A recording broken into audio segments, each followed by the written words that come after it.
Halo O.D.S.T. Master Chief Collection.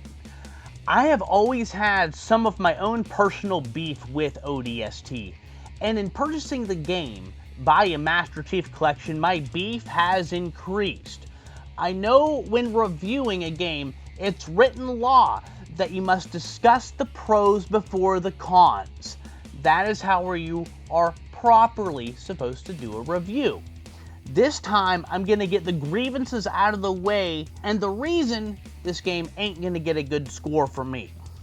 When I first purchased O.D.S.T for the Xbox 360, my game had this major problem where somewhere near the middle of the game, checkpoints and even me manually saving my game progress did not save my progress. So every time I played it, I was stuck in the same place near the middle of the game after I was done playing it. So I eventually beat the game in one sitting, as I didn't see any other way it would work. Not really a big deal, I guess, because the game isn't a very long one at all anyway. That's the past beef. Now, let's fast forward to present, and my current issues I hold with O.D.S.T Master Chief Collection. I do not own Master Chief Collection. I play it via Game Pass subscription. During the days earlier this year when the Game Pass was crap, I didn't always have the Game Pass.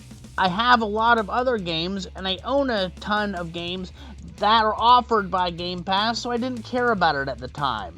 During the few times earlier this year I had Game Pass, I downloaded Master Chief Collection. I also saw that you can buy an upgraded full 4K O.D.S.T for really cheap. I think it was around $5. So I'm like, cool. When I don't have Game Pass, I can always play Master Chief Collection when I have that Halo itch and want to play some Halo. Listen to this whole video before you try doing that, because spoiler alert, you cannot. O.D.S.T was originally sold as an Xbox 360 title as a standalone game, and it was sold at full price of $60. But for Master Chief Collection, it sold as a DLC. What that means in English, when my Game Pass expired, I went to play O.D.S.T, and I didn't even see it there as an option to play the game, even though I paid for it. I called Microsoft support about my issue, and the gentleman was telling me that O.D.S.T is a DLC. I wasn't following him at all. I purchased O.D.S.T when it first came out for the Xbox 360, I told him, and it's not a DLC. It's a standalone AAA title. And he explained that as for the Master Chief Collection, it is considered a DLC.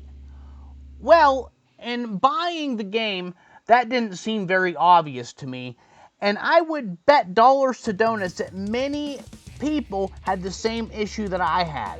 It's kind of BS that I bought a game that I cannot play if I don't already own a Master Chief Collection, especially since the whole dynamic wasn't clear to me upon me purchasing the game. I'm glad I bought it, and would have bought it anyway, in knowing that. But I purchased many a game that eventually ended up on the Game Pass, and I really didn't think I'm gonna keep burning myself, especially since the Game Pass is really great now. In other words, I can't see myself purchasing Master Chief Collection because I plan on keeping the Game Pass indefinitely. What would be the point? Gripe number 3.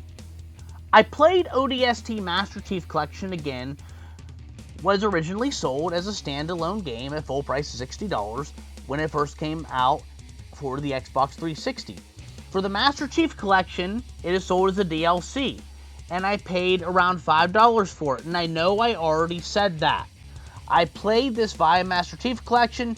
This is after I played Witcher 3 Blood and Wine DLC, which I spent nearly 50 hours playing, and I hardly scratched the surface of it. This is after I played Resident Evil 7's free DLC, which was about a 10-hour play, and it was amazing. Resident Evil 7's free DLC had new characters, new guns, new enemy types, and a new boss, and a really cool story and great cutscenes. This is after I played Deus Ex Mankind Divided's 3 DLCs. One of them was free upon the purchase of the game that I bought, and they were very, very well done, and I played them a lot of times. Red Dead Redemption 2!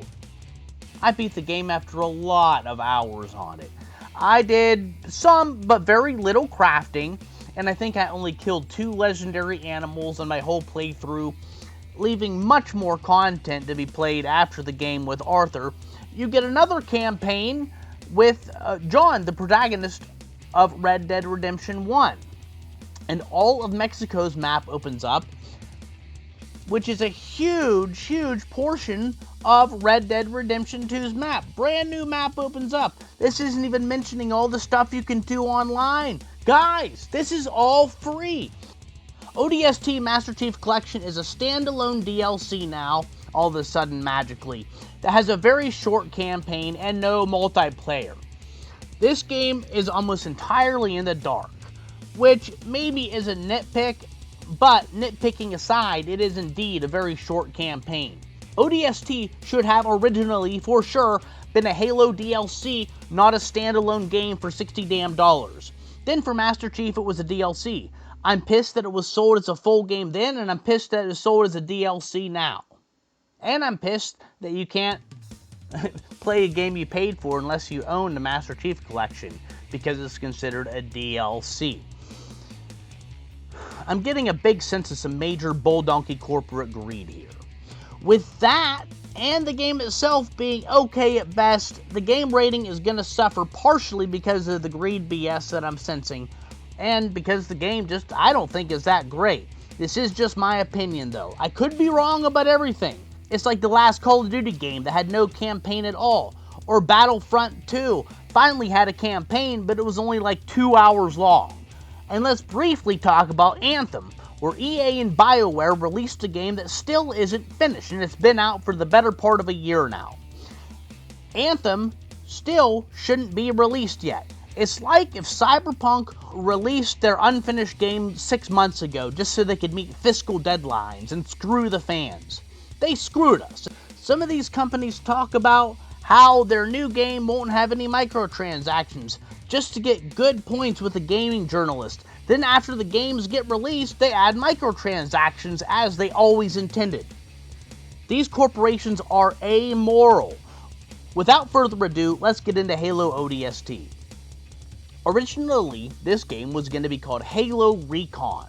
My friends and I were fanatical fans of Halo 3 and the Halo franchise. We kept hearing about the release of Halo Recon when you do not play as Master Chief in this game, and we were stoked about it to say the least. We played it even though I had the game not saving problem. I remember I liked the game. When Star Wars Phantom Menace came out in theaters, everyone, and I mean everyone, me especially, an obsessive Star Wars fan, saw it in theaters. We were stoked about a new Star Wars movie was coming out, and we all watched it with our blinders on, not even realizing it wasn't that great of a movie. Even though Phantom Menace does have some good scenes and plot points, same with Halo O.D.S.T. in my opinion. I played it and beat it for this review and wasn't impressed. Maybe it's because I have Halo fatigue, because I've been playing so many Halo games for this series. But no, that's not it. I'm finishing Halo 2 right now on Legendary, and it's really fun. And by the way, it's not quite as difficult as Dark Souls. I'm playing that game right now for the first time as well. O.D.S.T. is kind of a meh game. For the game's rating, I'm not going to rate every aspect of the game like I did in previous Halo reviews, mainly because it's too short of a game to totally and fairly scrutinize it at the micro level. But I'm going to discuss it and end the video with a final rating. Graphics and frame rate. Now, as for graphics and frame rate for O.D.S.T., that's what sold me from the gate. I was watching a 4K review of O.D.S.T., and I thought this game looks the dopey-opest, and immediately purchased it. The 4K graphics are great, and I don't remember any frame rate issues at all. I don't like how the game takes place in the dark most of the time, just for the sake of the orbital drop troopers enhanced vision or whatever it's called. That seemed like the only reason this game mostly took place in the dark. So that's a dumb reason to make for a feature that's not even that impressive. The game also doesn't look very pleasing close up. Not all of it does. Some does, though. The game does look nice, though, from the clouds to the buildings, as this game is a game of urban warfare. 343 Studios upgrade looked and played well with a 4K resolution on Xbox One X and I believe full 60 frames per second. Though I'm never concerned with anything more than 30 unless it's a racing game where high frame rate is crucial. 343 Studios did a heck of a job with the upgrade and much of the game is reskinned, so much of the environment even looks great up close. A lot of the up close environment was also completely reskinned. The sound of O.D.S.T is nothing too special. The game is clearly from the same engine as Halo 3's engine, so think of the sound of Halo 3 just without the epic soundtrack. The voice acting is very on point and very cinematic, and the acting is very well done. There's a lot of cutscenes in this game like Halo 3 has, and there's many points throughout the map where you run into audio-video feed kiosks where you get to unravel more story, which has some hella great voice acting. The music didn't seem to pull me in so much. Well, who knows? Maybe the music was absolutely amazing. Maybe it could be dubbed as Beethoven's 10th Symphony. But with me, personally, nothing really stood out. The guns were pretty muted too, just like Halo 3's were muted and didn't have much of a punch to them. The story, well, Wikipedia will tell the story better than I can. The game begins with a discussion about a Covenant ship above New Mombasa, with rookie O.D.S.T asleep nearby. Buck, O.D.S.T, arrives and introduces Dare, O.D.S.T. O.D.S.T Romeo wakes the rookie, and the team enters the HEVs and drops through the atmosphere. The last minute, Dare changes their trajectory to miss the ship. The Covenant ship enters slipspace, sending a shockwave towards O.D.S.T's. Rookie's pod collides with Mickey and crashes into a building on the ground. Knocking him unconscious for 6 hours, he awakens and proceeds to find clues as to what happened to his squad mates. That really kind of is the game in a nutshell. And like I said, there are also kiosks that expand the story even further. The story does at least make a lot more sense in Halo 3, so I give that some credit for sure. The gameplay and map.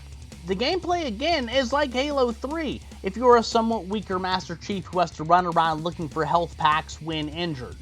The map is mostly the city of Mombasa, which is pretty cool doing battle in that urban setting, where a small section of the map takes place outdoors.